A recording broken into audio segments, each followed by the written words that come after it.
Welcome to the Ranger Up podcast. We are with the big guy, the big boss, our head coach. As you see, we changed scenery. We wanted to kind of give Coach a relaxed atmosphere, a little bit of a kickback. Coach, how are you doing this evening? Thanks for coming out. I'm doing good, doing good. Yeah, the wind's a little bit windy out here, but we'll manage. Our flag is flying high. So, Coach, this is our meet the coaches. This is an exclusive interview with you, and we want to really understand your mindset and getting in the mind of you. You have been an accomplished coach. You have started the Rangers back in 2015. Anybody that has seen any of our podcasts before or interviews knows who you are. But for those who have not seen or heard of Coach Clark, how would you describe yourself to your fans, our fan base, and your future and current players? Well,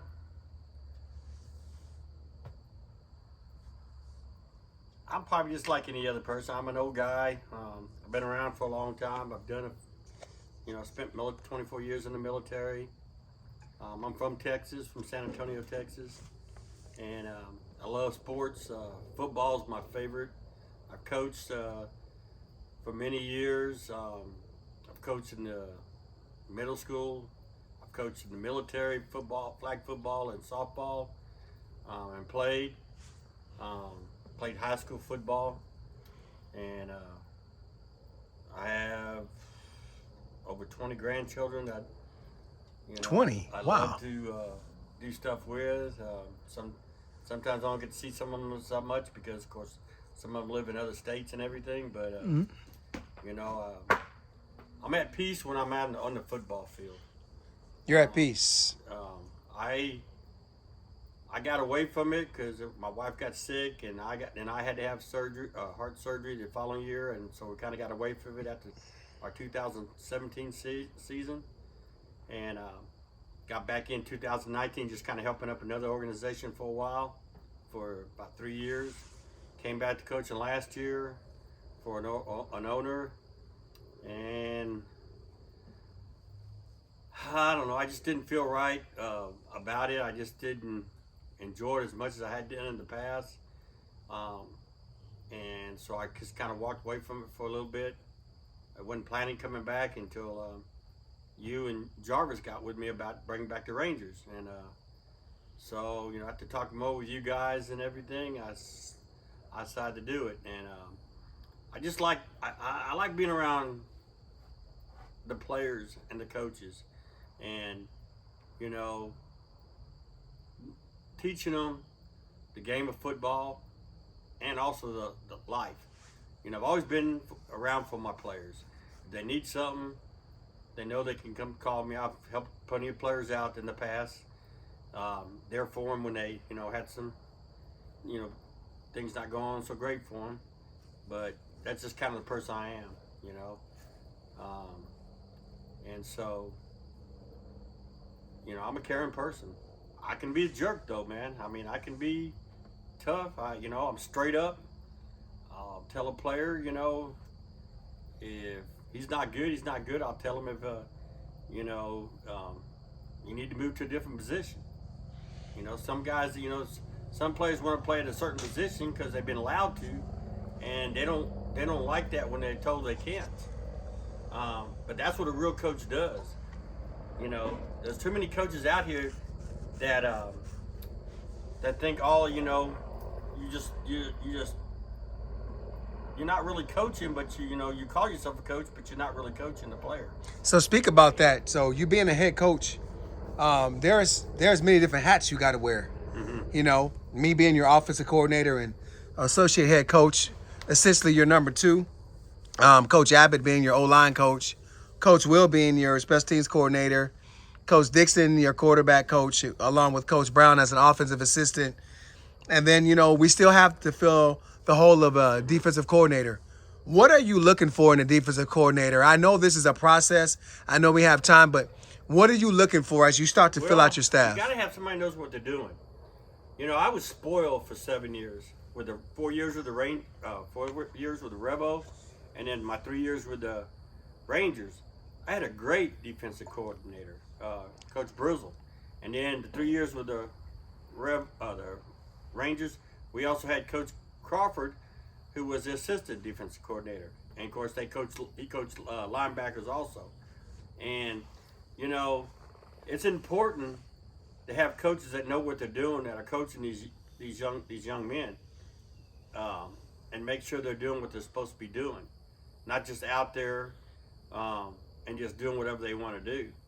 I've seen teams that have been player ran, I should say. Is that a good or a bad thing, being a player ran? Not really.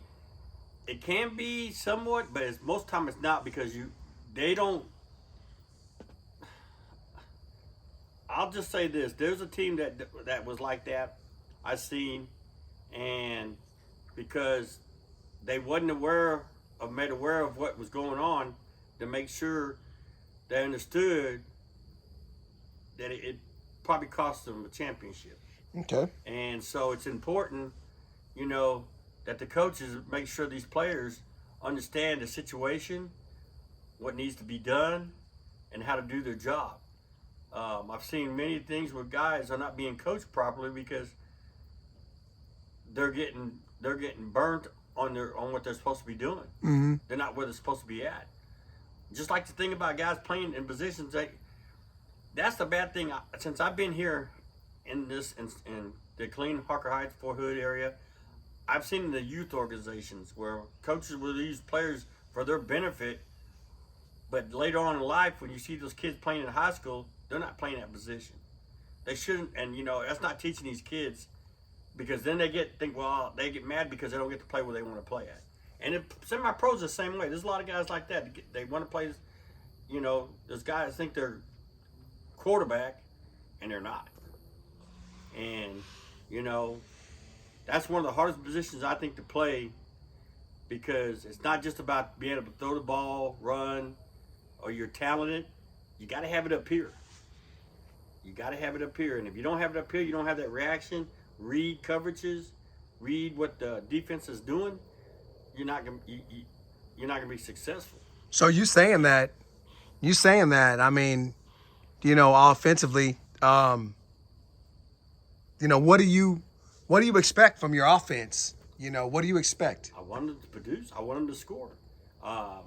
You know, move the ball, keep the defense off the field, and that's what you got, and that's why you got to make sure. That's why it's so important. There's too many of these players. That's nothing about some of these players. They think they can just show up on game day. You can't do that with this game. You've got to come to practice. You got to get the cohesiveness with your teammates, and you got to know what you're doing. Know the plays. Know how to react. Know what the calls are, and read defenses. A defense to read the offense, so you call the right coverages. And so that's why it's important for you to come to practice. I've never seen a team just show up for a game and win. This is not softball. You've got to put the time in, and that's what we're looking for as far as when it comes to players and coaches. Coaches got to be just like players. You got to lead by example. You got to be at practice, be on time. Coaches should be there early in the first before the players get there, and then make sure the players are on time. Talk to the players.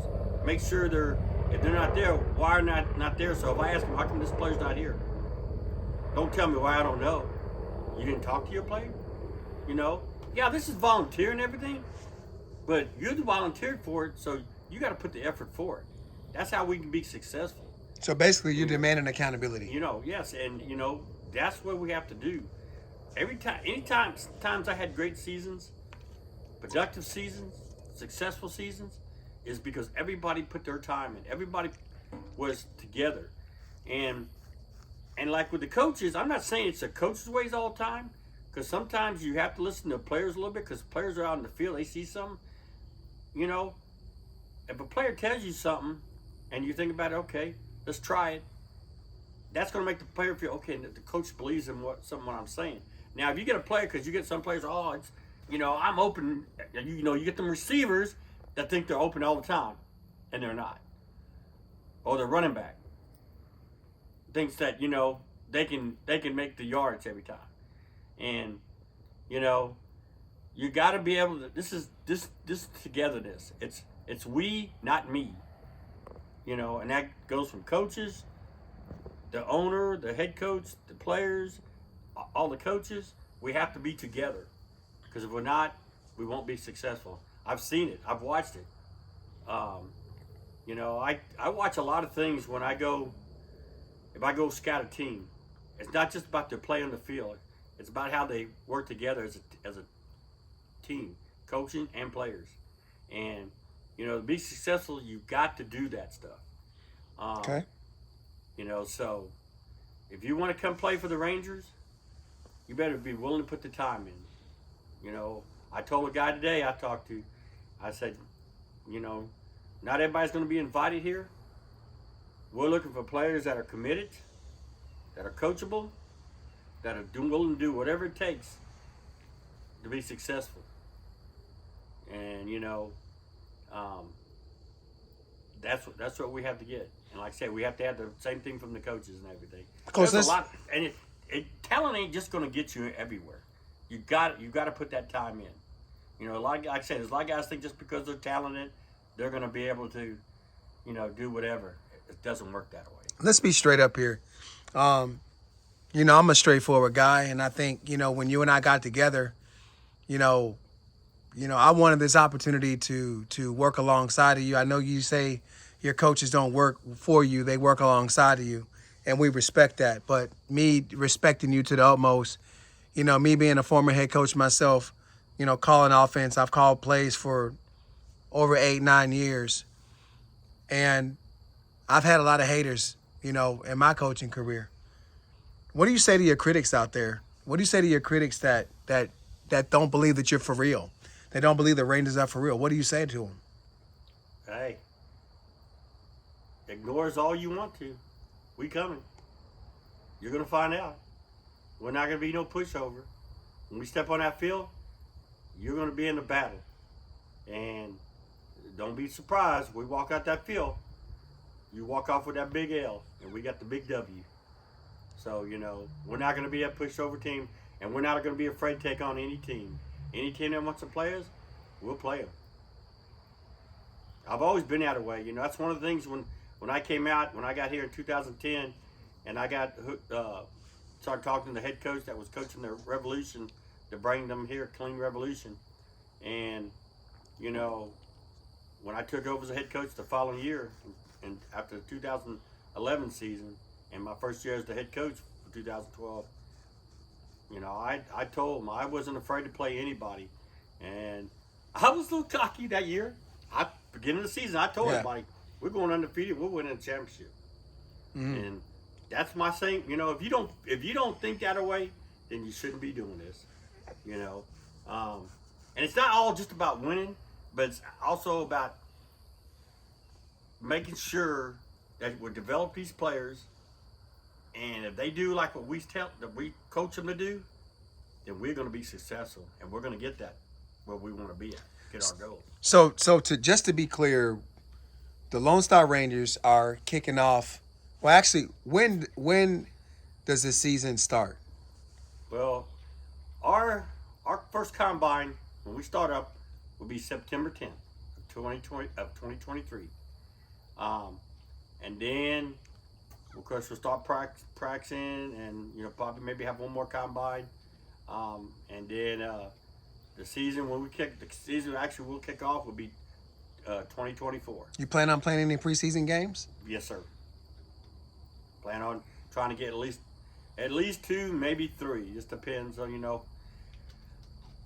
The way I saw it this year, I've talked to a lot of different owners and coaches, and it seems like some of them had trouble getting preseason games. Now, I don't know. I know there's some that got preseason games. Didn't seem to have a problem with getting them, but there's some that seem to have problems. I don't know. You know, and I don't understand that, because you got so many teams. Why you couldn't get preseason games? I know some guys will go, well, I don't want to play no preseason game against anybody in our league. Who cares? Why? Right. You got the NFL; they play teams in their league all the time. Well, what about, Coach, the NFL when they have joint practices, though? Yeah,